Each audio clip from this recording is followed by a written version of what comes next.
কল্পনা করুন আপনি জেগে আছেন, কিন্তু চারপাশে ঘুটঘুটে অন্ধকার। আপনি নিঃশ্বাস নিচ্ছেন, কিন্তু বাতাসের বদলে নাকে আসছে লোনা পানি আর ডিজেলের উৎকট গন্ধ আর হাড় হিম করা ঠান্ডা। আপনি জানেন না এখন দিন না রাত, আপনি জানেন না আপনি বেঁচে আছেন নাকি মরে গেছেন। শুধু জানেন আপনার পায়ের নিচে বা পাশের ঘরেই ভাসছে আপনার সহকর্মীদের মৃতদেহ।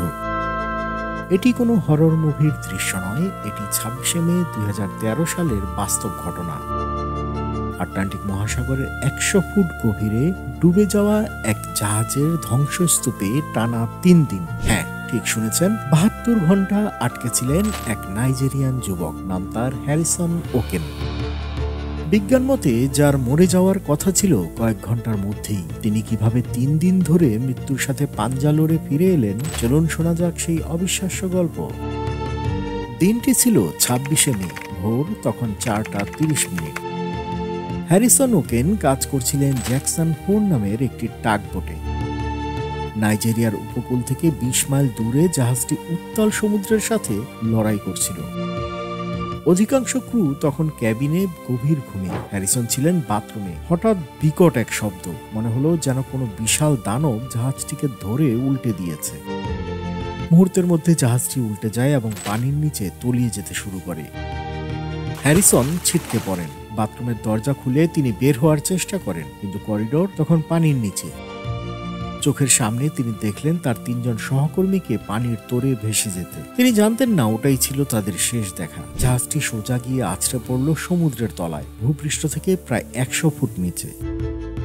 জাহাজটি যখন স্থির হলো, হ্যারিসন নিজেকে আবিষ্কার করলেন ইঞ্জিনিয়ারের অফিসের এক চিপায়। তার পরনে শুধু একটি আন্ডারওয়্যার, হাড় কাঁপানো ঠান্ডা, কিন্তু অদ্ভুতভাবে তিনি নিঃশ্বাস নিতে পারছিলেন।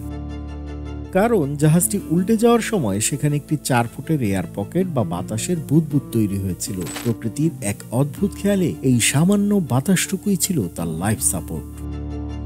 শুরু হলো এক ভয়ঙ্কর অপেক্ষা। সময় যত গড়াচ্ছে অক্সিজেন তত কমছে, কার্বন ডাই অক্সাইড বেড়ে যাচ্ছে। হ্যারিসন জ্ঞান হারাচ্ছেন, আবার জ্ঞান ফিরছে।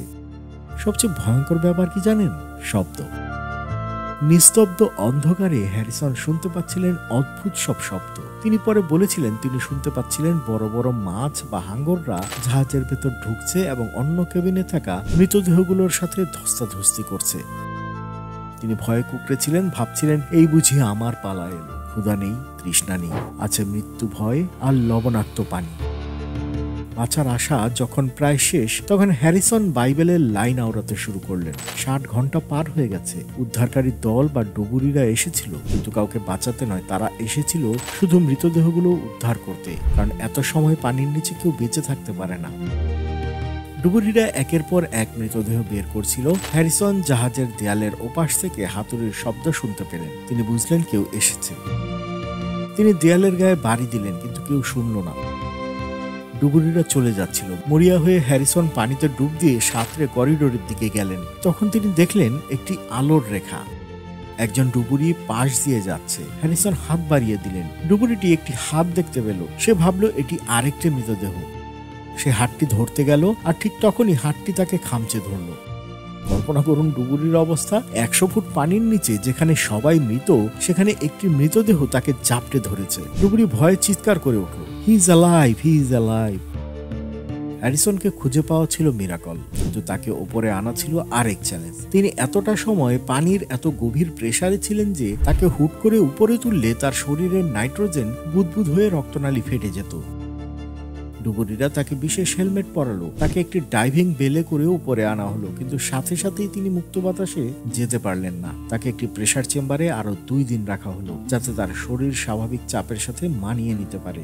অবশেষে দুর্ঘটনার প্রায় 5 দিন পর হ্যারিসন ওকেন আকাশের নিচে দাঁড়ালেন। 11 জন ক্রু মেম্বারের মধ্যে তিনি ছিলেন একমাত্র জীবিত ব্যক্তি। তাকে বলা হয় the man who refuse to die. Harrison Okene পরে বলেছিলেন, আমি যখন পানির নিচে ছিলাম তখন আমি আমার জীবনের মুভিটা চোখের সামনে দেখছিলাম। আমি শুধু ঈশ্বরের কাছে আরেকটি সুযোগ চেয়েছিলাম। হ্যারিসন সেই সুযোগ পেয়েছিলেন। তার এই গল্প আমাদের শেখায় পরিস্থিতি যতই অন্ধকার হোক, যতই প্রতিকূল হোক, মানুষের বাঁচার ইচ্ছা এবং একটুখানি আশা মৃত্যুকেও হারিয়ে দিতে পারে। 3 দিন পানির নিচে। ভাবতেই গায়ে কাটা দেয়, তাই না? এই ঘটনা নিয়ে আপনার অনুভূতি কি জানাতে পারেন কমেন্টে। আর ভিডিওটি ভালো লাগলে লাইক ও শেয়ার করুন আর সাবস্ক্রাইব করুন। আন্তবাণী, বাংলায় সারা বিশ্ব।